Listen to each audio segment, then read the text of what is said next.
guys, and welcome back to Muneglow Gaming. Today we're looking at the top tips for Sengoku Dynasty. How to get planks.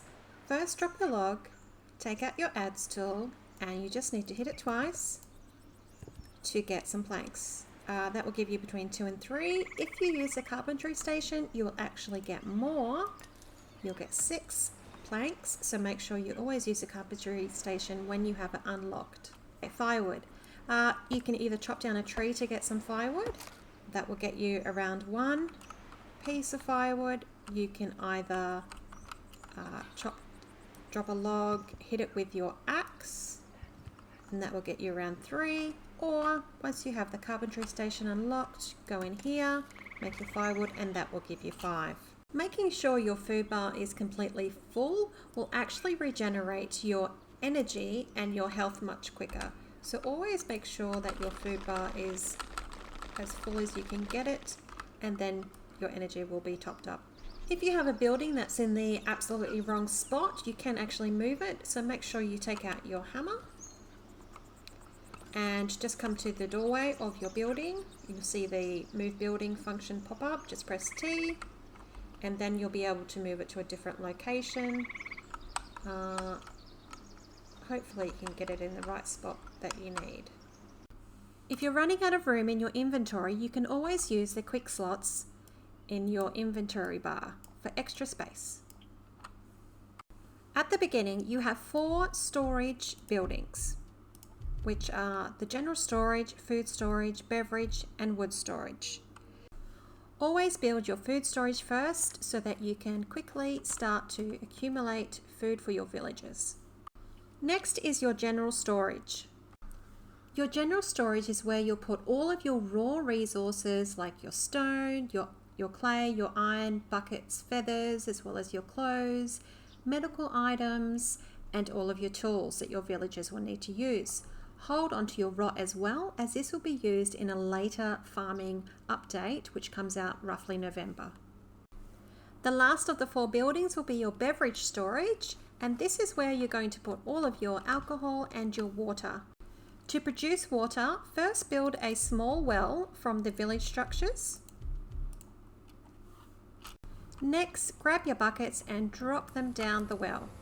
Once they've finished filling up, just retrieve them. Your villagers will always use resources based on the first few slots of the container contents. So if you don't want them to use something, put it towards the bottom, and if you do, put it towards the top so it gets used first. This also works the same in food storage, so make sure you take out things that are going to last longer and place them down the bottom, as well as any fresh raw produce that you don't want them to use, because they will eat raw meat.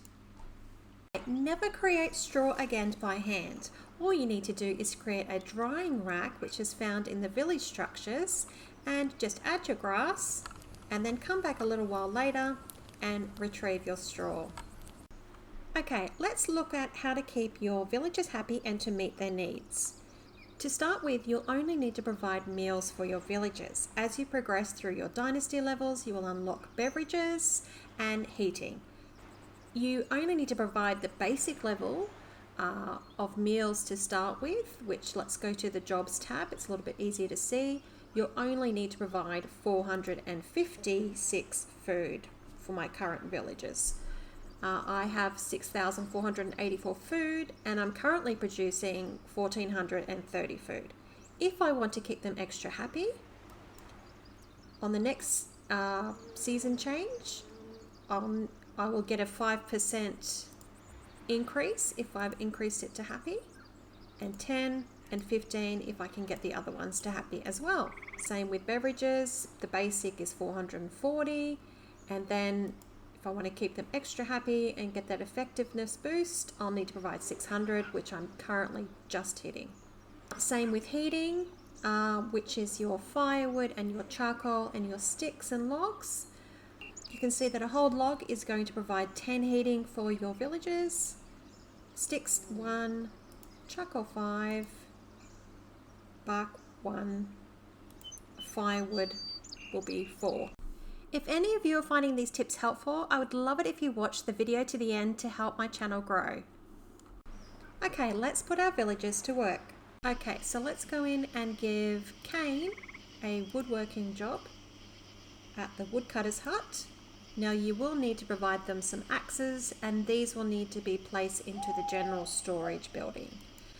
Sometimes they do come out of your inventory if you have assigned it this way.